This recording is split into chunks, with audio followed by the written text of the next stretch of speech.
നമ്മൾ ചെറുതെന്ന് കരുതുന്ന ഒരു നന്മ അള്ളാഹുവിൻ്റെ മുന്നിൽ അത് വലിയതായേക്കാം. അവൻ അള്ളാഹു ഖുർആനിലൂടെ പറയുന്നു, വ അഹ്സിനു ഇന്നല്ലാഹ യുഹിബ്ബുൽ മുഹ്സിനീൻ. തീർച്ചയായും നല്ല പ്രവൃത്തികൾ ചെയ്യുക, തീർച്ചയായും നന്മ ചെയ്യുന്നവരെ അവൻ സ്നേഹിക്കുന്നു.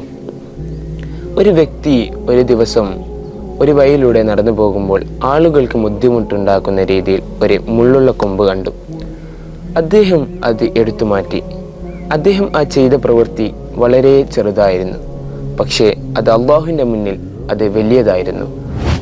അതുകൊണ്ട് അള്ളാഹു അവനിക്ക് ക്ഷമിച്ചു കൊടുത്തു എന്നതാണ്. റസൂലുള്ളാഹി സ്വല്ലല്ലാഹു അലൈഹി വസല്ലം തങ്ങൾ പറയുന്നു, കുല്ലു മഅറൂഫത്തിൻ സദഖാത്ത്. Every small act of kindness is a charity. ഓരോ ചെറിയ പ്രവൃത്തിയും ഒരു ദാനമാണ് എന്നാൽ. ഇന്ന് നാം ചെയ്യുന്ന ഒരു ചിരി, ഒരു ഗ്ലാസ് വെള്ളം കൊടുക്കൽ, ഒരു നല്ല വാക്ക് പറയൽ, അതെല്ലാം നാളെ അള്ളാഹുവിൻ്റെ മുന്നിൽ അത് വലിയതായേക്കാം. അതുകൊണ്ട് ഇന്ന് നാം ഒരു നല്ല പ്രവൃത്തി ചെയ്യുക. കാരണം അള്ളാഹുവിൻ്റെ മുന്നിൽ ചെറുതെന്നോ വലുതെന്നൊന്നുമില്ല.